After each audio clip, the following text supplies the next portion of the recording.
Okay, so today we're joined by Chris Downs, who is the co-founder and operations director of Ethira Property. So do you want to give a little introduction to who Ethira Property are? Yeah, so we are a independent data-led property investment advisory firm. So sort of similar to what Red Cardinal do. We take a very in-depth review of clients' past information, current goals and objectives, and from that we put together strategies and plans to help them achieve their financial goals. Perfect. Yeah, although we're competitors, I guess we are sort of quite aligned in the way we don't want to consider ourselves agents. Yeah, exactly. We want to consider ourselves consultants who use data, who use financial breakdowns in order to actually provide sort of independent advice. Yeah, and we've both been in the market for coming on to 20 years, probably almost now. So it's been a long time that I've been working in property. We first worked together a long time ago. Yeah, nearly 10 years ago now. And then I've gone slightly different routes to get to the same position, but both now fortunate to be in control of our companies and what we do. So I think we're going to talk through the budget. Yeah, so we're going to go a little bit, the budget that was released today, or maybe yesterday by the time we upload it. But just go through a few key points. I mean, to be honest, before the budget happens, there's always a lot of speculation about what's going to go on and a little bit of doom mongering a lot of the time. But there was only a few points that really related to property investors or landlords in general. And a few of them related to a very small proportion of the general landlord population as well. So the first one, I guess, would be the mansion tax, they call it. Mm-hmm. So the increase in the council tax or the surcharge for properties worth over 2 million and then rising to properties over 5 million. So what were the figures of that again? Yeah, so over 2, it's looking at about £2,500 of tax. There's certain bands within that, but it caps out at a £7,500 bill per annum, and I think that's for properties over 7 million. And I think in terms of how it affects investors, it's probably pretty light on this one. In reality, if you're looking to buy a property that's over £2 million, you're in particular areas where you're going to live anyway. It's sort of an unavoidable tax. We generally, and I'm sure you're the same on this, don't recommend anyone invests at anything over probably about 500,000 unless they really want to, just because your stamp duty costs are so prohibitive at the moment, your financing costs are so prohibitive. I think an interesting thing on this one that I was sort of thinking about on the way over here is that there is potentially something to be said about clients that have assets that are worth over £2 million that are debt-free, potentially taking some of that debt and using it for an investment to cover any increase in costs if that cost is going to be hurtful to their income. If you're cash rich but income poor, there's potentially more incentive now to use equity that's in property. I've seen a few people talk about the sort of demand for those properties, and to be honest, if you're affording a £2.5 million or £5 million property, will a £2,500 surcharge per annum lower the demand for those properties? Probably not. Yeah, that's a good point. But as you mentioned, for property investors, we tend to look at sort of 500k as the higher end. Properties at 2 mil, 5 mil was usually sort of central London properties. And then when we're looking at things like yield, they're probably the lowest yielding properties in the entire country.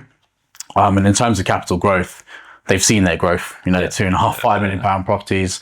The only areas in the UK that really dropping in value are these kind of luxury properties. So we wouldn't really say it affects property investors as such, maybe residential a little bit. And you can't really see people, I think some people have said, if a tax comes on high value properties, then there'll be people looking to sell and move out of the area. But I think realistically, if you're paying, and I can't think of the numbers at the moment, but the stamp duty is probably upwards of £150,000 on those properties. If you're spending an extra £2,500 a year on that, most people aren't going to be affected by that. They're already living in those areas. So I don't think it really has that. Yeah, that's like impact. 60 years it would have to go on for to make it equivalent. Be the equivalent of stamp duty.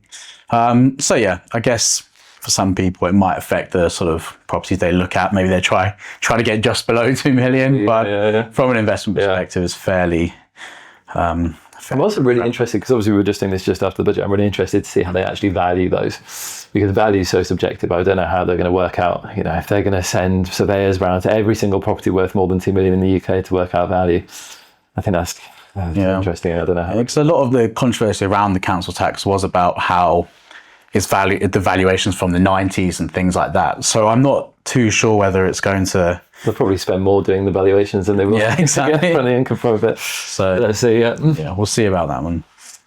Another factor that is probably more relevant now, or definitely more relevant, is there's some increased taxes that have happened. So first one would be the income on rental, rental income, rising by, I believe, 2%. So the basic rate's now going up to 22%, high rate 42%, additional rate's 47%. What are your thoughts on that for investors? I think it's an interesting one. It's another push from the government for people really to think further forward about how they're investing and be more strategic about the investments that they do, which we've been speaking to clients about for years and years. But I think if you're a legacy landlord, if you've got properties that you've had for a long number of years, that you've bought as a home, moved out, kept, this is going to affect you quite significantly. But in reality, the most strategic way to invest has always been through some sort of structure, like a limited company or other structure like that anyway.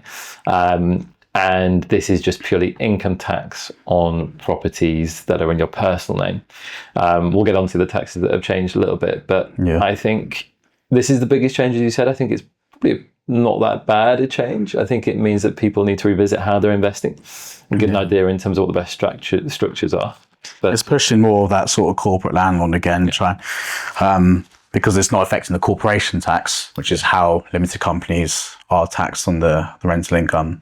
So we might see an increase in that happening, although, I mean, with our clients, pretty much 100% of them are already buying limited companies. So I don't see it changing too much in that.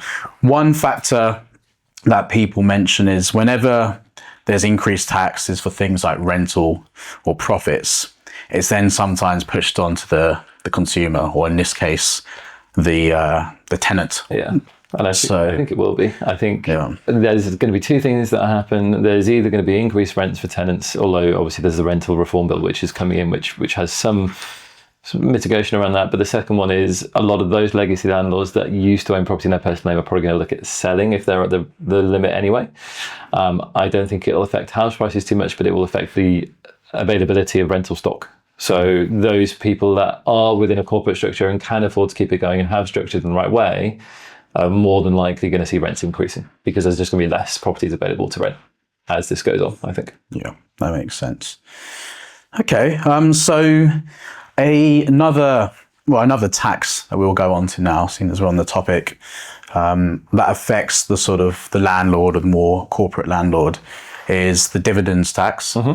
So the dividends tax is now increasing by 2% as well now. 2% as well, And often people who have their properties in limited companies, they'll pay themselves a bit of dividends. So that's lowering again. I think this is an interesting one. I think dividend tax has been low for a long time, 8% or 32% roughly. It will have an impact for those landlords that have large portfolios that have been paying themselves minimum salary and dividends. I think what's interesting is a lot of the time when we speak to clients about property investment, it's usually long term. So it's about people investing for a pension, or investing so they can stop work or retire, or investing so they've got a portfolio for the future. The change doesn't necessarily affect, like you say, corporation tax has remained as it was, which means that if people are planning for retirement, they're earning a high income now, they put their investments in a company, the taxes that they pay on corporation tax in the company doesn't change. And then when they stop work in the future, if they pay themselves a salary from the company, that salary tax is the same as it used to be. It's only if they pay themselves dividends then on top. And another thing as well is that often people who accumulate sort of the net rent in a property, they'll accumulate that until they maybe can afford another property, and in which case they're not taking out as dividends. They might loan it to another company to buy a property, or they'll use it as a deposit. So in that sense, it doesn't really affect those kind of investors. I think it's always been, the plan is companies are an efficient structure if you're doing something for the longer term. To be honest, give it another 10 years and the taxes might all be different again. But, this is a good way to start planning. Yeah, I mean, some of these, I'm not sure exactly which ones, but some of these are going into effect April 2028. Yeah. So we've got time to go. How long is that? 2.5 years. Yeah. Exactly. Yeah. So it's going to change many, many times before that, probably. It changes, yeah. And even then, there's the next general election in 29. So it might last a year and then something changes. Yeah.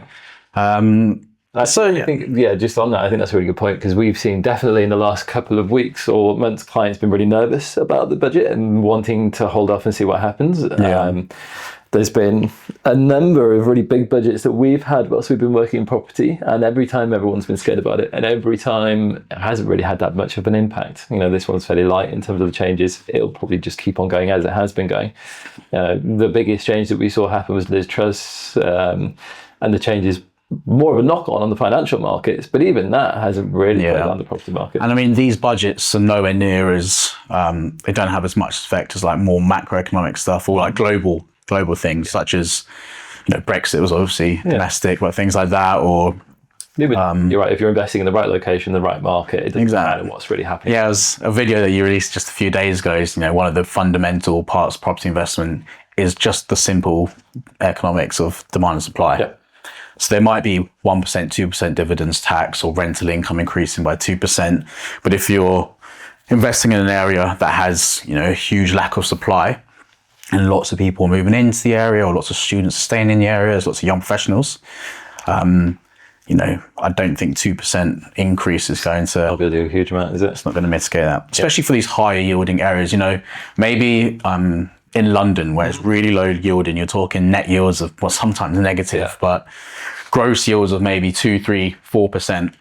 If you're right on the cusp of whether it's even worth it from a cash flow perspective, maybe these marginal increases might deter you or might make you reinvest in other locations. I think that's the thing, isn't it? But, I think for us, our clients, we want to be achieving at least a 6% rental yield, in which case that's 6% of the property price. So shouldn't have too much of an impact. Yeah. Certainly.